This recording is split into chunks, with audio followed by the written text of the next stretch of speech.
payment by different government institution.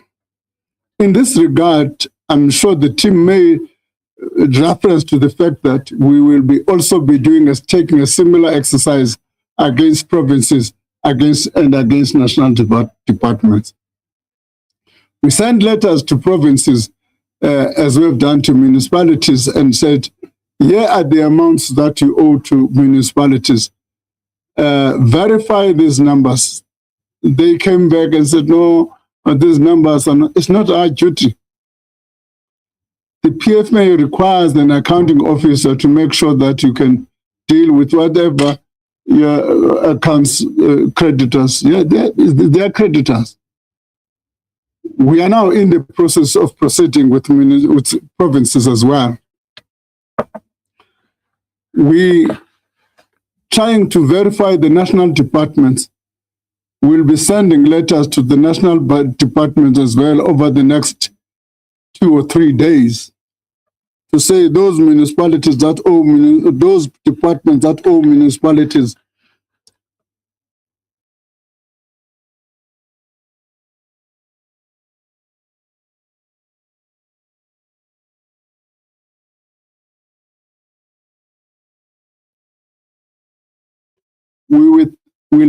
no one is going to escape. Section 216 is municipalities. Section 216 is applicable to any institution of the state. In this regard, we're working to achieve that objective. With national departments, even in the allocation letters in February, when we allocated the funds, we made it absolutely clear that this year is going to be a different year. In the allocation letters, we said to them, this is going to happen if you don't pay your creditors. This is the starting point. And on a weekly basis, we'll be monitoring how the municipalities are performing, and those that have been cleared, their allocation will be transferred to them. So, as I conclude, this is not a punitive measure. All we want is that people must play according to the rules. I like I'm sure some of the newspapers in the Eastern Cape, they had a cartoon of me. The kids are playing with toys, so I'm taking the toys. I'm saying I'm taking all these toys until you play according to the rules. I like that cartoon. The kids are crying all over the place. The other one, Daily Maverick, I put a red card. Hey, it's difficult to be me. Everyone is putting all these cartoons. But colleagues, this is about upholding good governance. It's not about any other thing.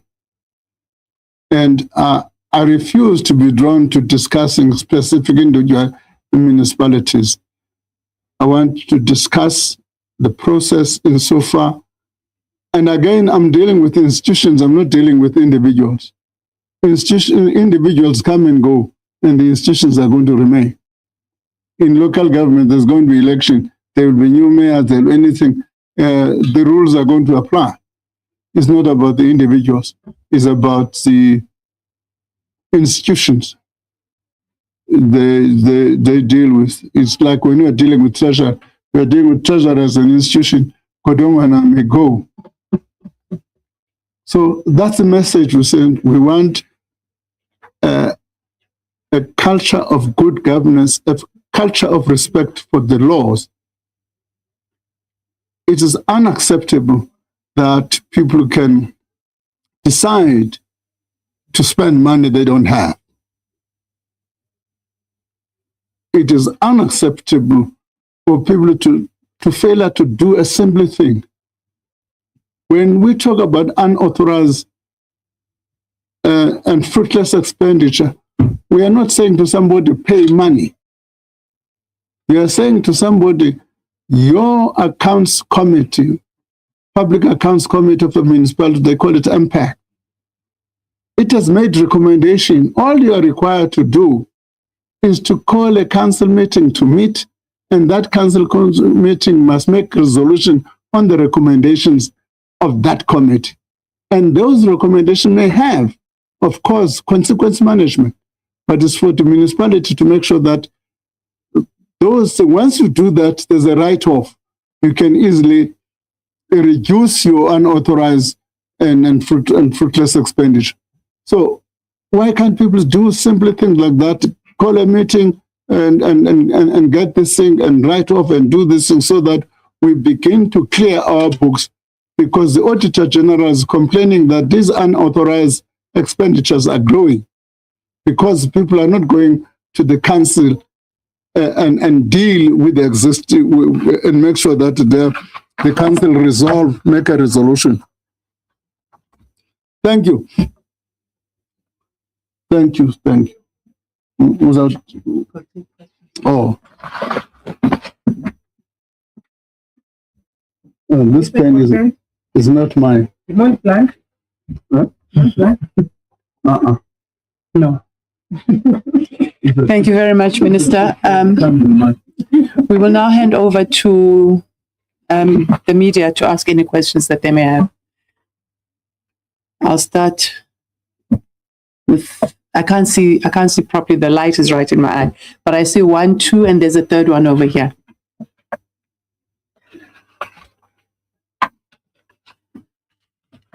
Good morning,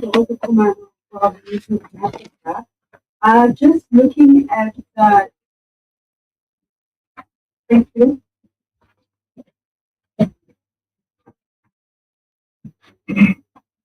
Hello. All right, I'll just try to project my voice. Also, Commander from Newsroom Africa. After the briefing on Wednesday, the city of Johannesburg also did have a briefing with Mayor Datamoreva saying that the city's financial management is fine. They're not at crisis point yet. But the concern is around its cash flow, as well as the conversations it's having with labor unions around wage agreements, which some argue was not in the 2026-27 budget that the city said is fully funded. So would this provide or bring complications in terms of it moving in the right direction if that move then moves it back into an unfunded budget? That's my question for now. Thank you. Thank you. Can we take a second one? Thanks, I'm kind of Kopano from Reuters. My question is thank you. Thank you, Kopano. We've got a question here. Thank you very much. This is about the campaign today. Some municipalities, including Abakuru, say they were only added onto the list of those who the share was withheld. Do you have such a case? If you say 29 municipalities will get some of the money next week, if I'm not mistaken, how much is going to be released during this trench? Minister, at the end of the day, the solution lies with political and executive leadership. And every treasurer and auditor general will always complain about lack of consequence management. Do you think there is political will in repeat offenders to sort out this mess once and for all? Are you able to share with us how much provincial and national departments owe the number of municipalities in the country? Thank you. Thank you. Can we take the fourth one? Okay, I do have one online, Minister, from Carol Payton, News 24. Minister, many of these councils are serial offenders. You have been doing this for some time, your officials said. Does it work? Those are the 4 questions. Over to you again, Minister.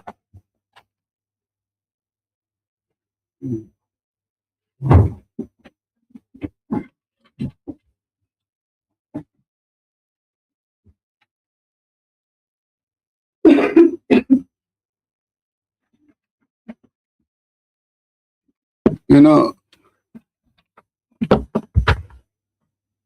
I don't want to be dragged into discussing one municipality called the City of Johannesburg. I've got 69 municipalities that I'm dealing with.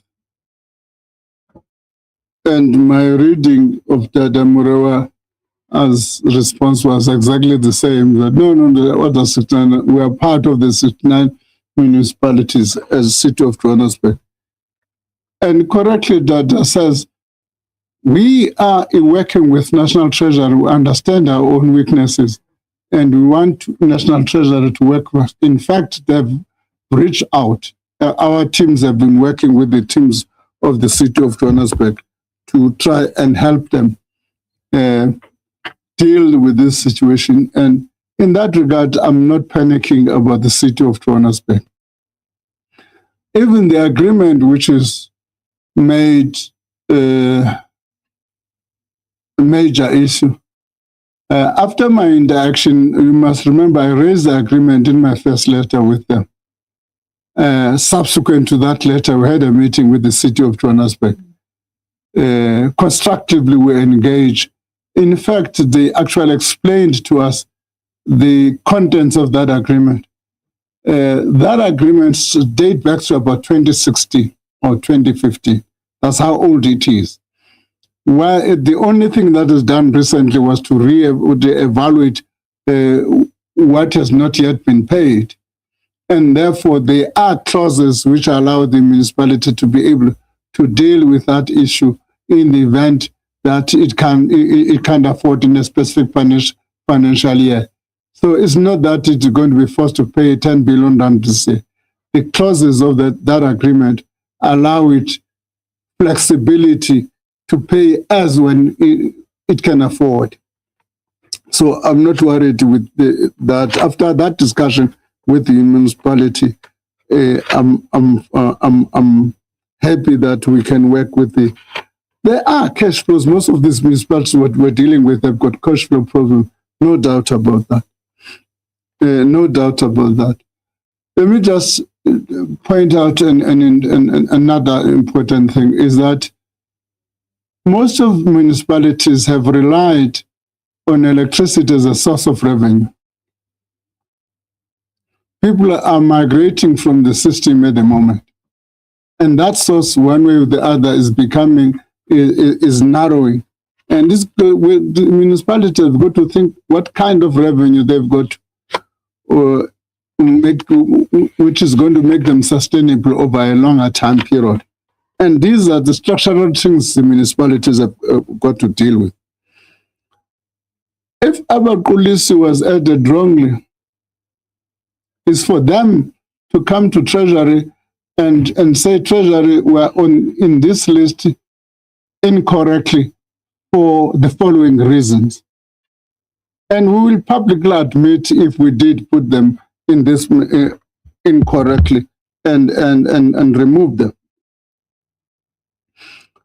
So the issue of the political will, I'm kind of encouraged by the positive response we have seen this time. The Portfolio Committee on Cooperative Governance has come out strongly in support of this measure. A number of MECs from provinces have come out in support of this measure. SALGA has issued what I call is a balanced statement.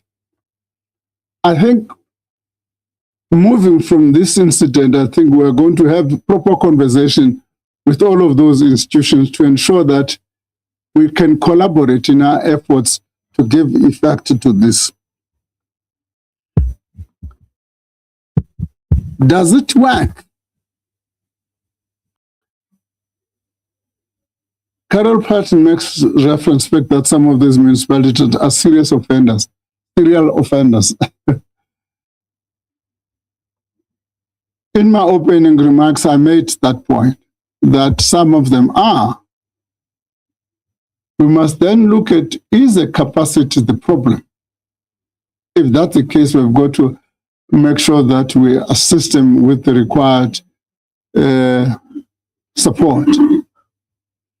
I was in Likwa a couple of weeks ago, and one of the councillors make the point, and correctly so in my view, that, you know, Minister, we can't access even a grant because we can't even make, don't have the capacity to make the proper application to get that grant. Surely we've got to help LIGWA to be able to achieve that by making sure that we can deploy resources to help LIGWA to be able to do what they cannot do, not because they are not willing to, but the municipality does not have the capacity. So as part of this process, we have got to assess which municipality doesn't have to do capacity for what. And this is not the only area. We also saw when we were providing disaster support, the municipalities that got money in 2024, when we're giving the money in 2025, they have not spent the 2024 amount. But it doesn't mean there was no disaster in that area. There was disaster and the need still exists. So what we needed to do is to how to support those municipalities to do that. So it does work. And I think the fact that people are responding, are cooperating, is how to make sure that we build on that momentum and not relax after this. We build on that momentum and make sure that municipality will comply. The good thing, what we have said now, we have not said comply in full. We've got to say, give us a program of compliance. Over a couple of months, we will follow on all the commitments you have made. We'll follow on all your commitments you have made. As part of that process, if there's a capacity challenges, then we'll be helping them to achieve their commitment. That's where we are. And I think we're happy we've taken this step. We're happy that society understand where we are coming and what we are doing and for what purpose. Thank you.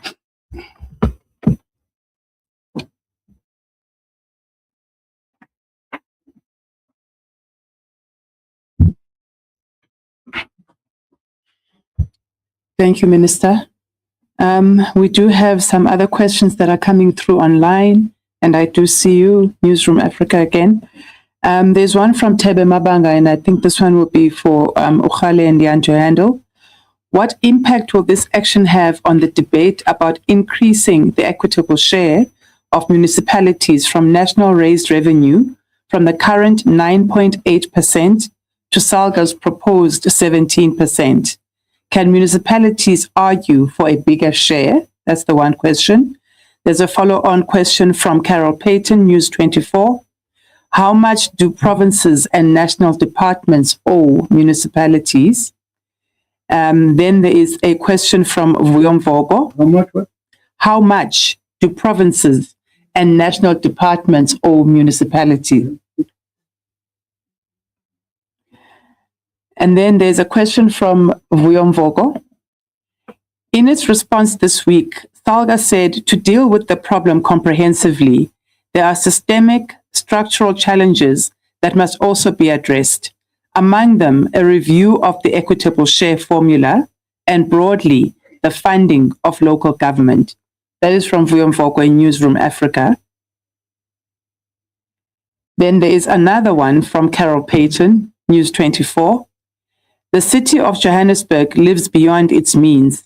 Once the Treasury compels ring fencing of water and electricity revenue, it is anticipated that they will have cash flow problems.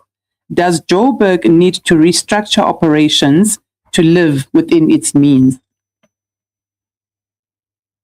And then I will just take one more, or is that the one that Vuyo has addressed? No, I can ask that when we're done with the multiple questions. Thank you. I'm over to you, Ukhale. Thank you.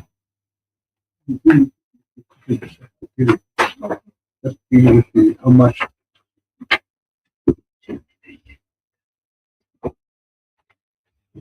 Okay, thank you. Good morning. Maybe just to expand on our policies that they had an outstanding payment to ESCOM, but they had since paid it. So they are one of the 29 municipalities that Minister spoke about. 11 of those are getting their full amounts next week, and 18 of those are getting a portion to pay the outstanding creditors. So therefore, in their case, they have already paid their outstanding amount, so they'll be getting the full amount. So with regards to the what is outstanding for provinces and national departments, the consolidated data that we had for December and that we had returned to these two spheres of government about was 27.9, with provinces share being 14.9 billion. But in that regard, as we said on Wednesday, is that we had already written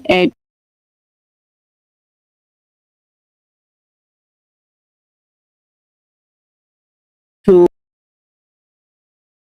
and they had responded, had requested them, and we had a response, and some of it, as I indicated on Wednesday, with the response that we received. For example, I did make an example of a province that says they'll pay 760 over 7 years, which is not acceptable because the municipalities as well are under financial constraints. So therefore, we believe that they need to pay the full amount in this current financial year. So we are in the process, as we said on Wednesday, that to send other batch of letters to respond to the responses that we've received, because we've analyzed each province case by case, and the response even will just relate to that particular province. But what I need to indicate again is that of that amount that we've indicated, there are lots of disputes to say those buildings do not belong to us, or we don't have offices in that particular municipality. So those disputes needs to be dealt with. And I think the minister had said to us that provinces need to deal with those disputes quickly. They must not take too long to deal with them. Thank you. Yeah.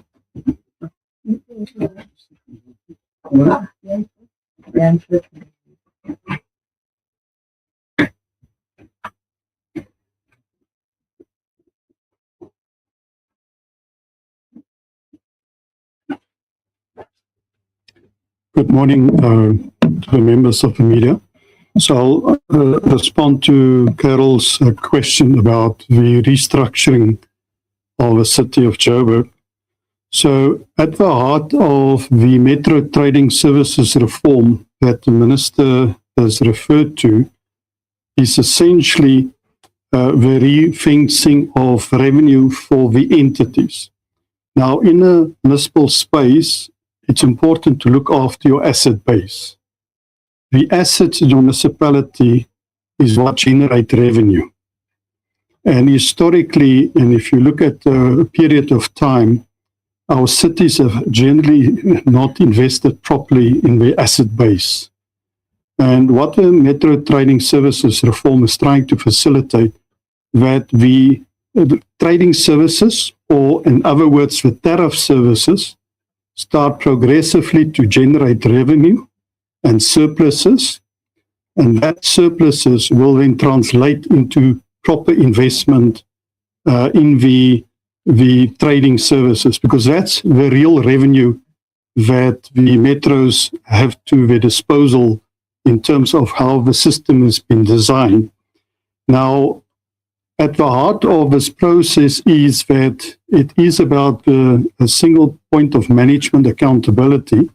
What we're trying to facilitate is that one person in the municipality take full accountability for the decisions in that service. So ultimately, it will translate into reorganization and the redesign of the way the city's operations are configured. The Treasury's norm for revenue collection is 95%. So our metros should, in any event, collect revenue to that threshold. And in some of our big cities, they are struggling to maintain that. So the effort to put in more to collect what's legitimately owed to the city is what needs to change. So, Carol, ultimately, there will be a reorganization that's required. And obviously, where the city sit at the moment, it's those trade-offs that the council have to make in the lead up to their budget process. Just to clarify, when the municipality tabled their budget for 26-27, the budget was not funded. We have worked extensively with the officials of the city, and we have concluded at the official level that the budget is funded. So once the council adopt the budget and we've received all the documents, the Treasury will make a final determination. In fact, as part of the metro trading services for all metros to participate in this reform. Thank you.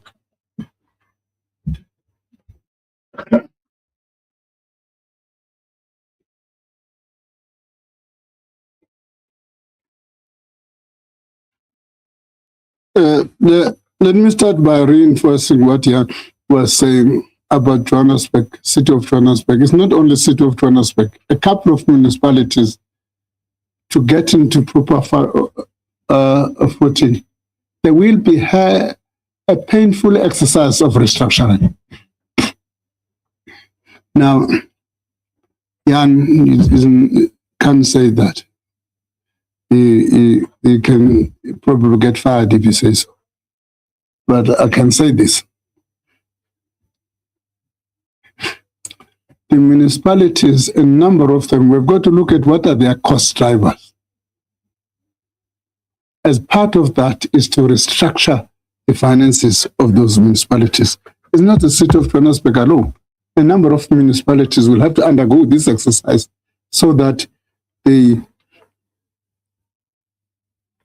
make sure that their finances are sustainable. In the absence of that, not dealing with the cost drivers, we are not going to see sustainability.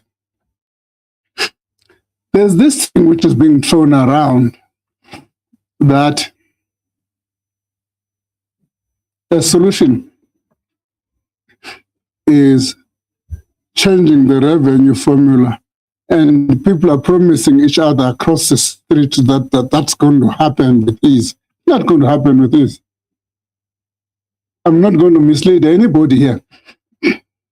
Let me tell you why. If they are saying, let's take 17% and give this to local government, we are taking it from the provincial and the national sphere. Then we've got to agree. So you can't negotiate implication of such a change. So I'm not going to be promising people that all of a sudden there will be this change in the equitable share. The change in the equitable share is affect all spheres of government. That's what Section 213 of the Constitution refers to. So, but if you look into these issues, some of them had got nothing to do with the equitable share. It has got to do with simple non-compliance and incompetence. There's no reason that somebody can deduct money from the employees and not transfer and complain about the equitable share. Where does the equitable share come into this picture?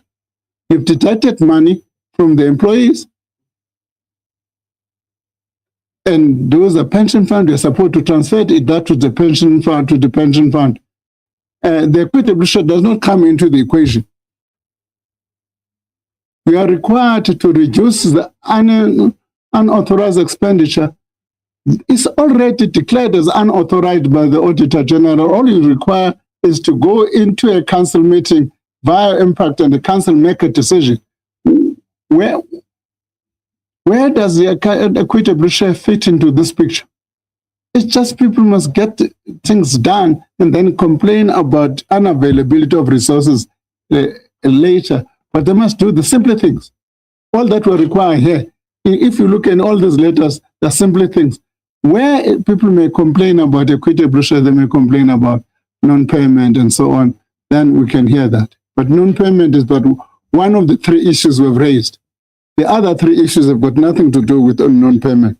But I must make the point, equitable share changes affect all spheres of government. You can't change the one sphere without impacting on the other sphere, because the envelope is one. Okay.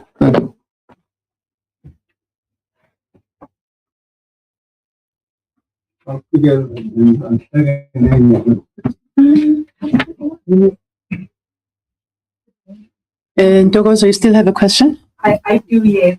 I know the press has said there will be no interview as the investigation goes on, but we got the press late Wednesday on the forensic investigation. And I think for South Africans, the interest would be a lot of the municipalities, the reason they are in the financial trouble they are in right now has a lot to do with procurement irregularity.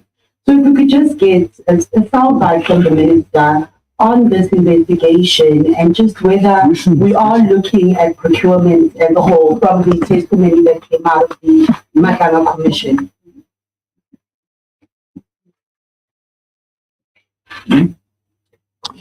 Okay. Are there any other questions?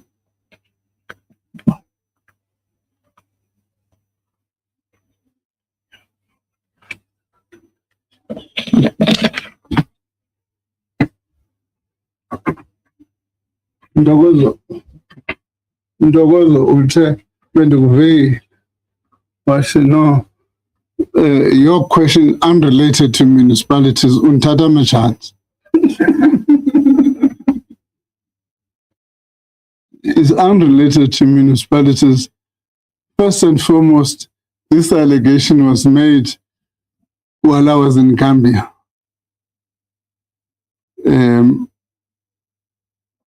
For me to come here, I've landed this morning, by the way. I have not even been to the office. And you want me to comment and make a commitment and a soundbite. Nice for a journalist. Not nice for a minister to just say on things of this measure of the cuff. The principal thing is the following, which the DG and the team have taken. That now that there are allegations, they are allegations. From a Treasury perspective, we need to have a better sense and understanding.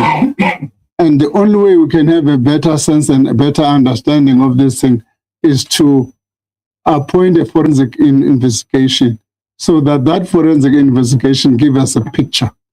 Once that picture is available, we will make it available to anybody who have got no intention to hide it. Because those allegations are serious. They may affect, if they affect a critical office, the office of the chief procurement, which governs procurement across the government system. If that's the case, it's quite an important investigation. That's all we can say for now. Thank you.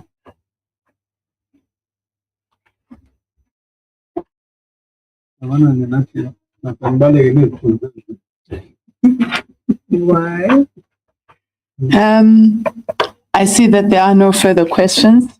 So with that, I would like to thank you all, members of the media, but more importantly, I'd like to thank the minister for availing himself after a very long journey and landing in the early hours of the morning.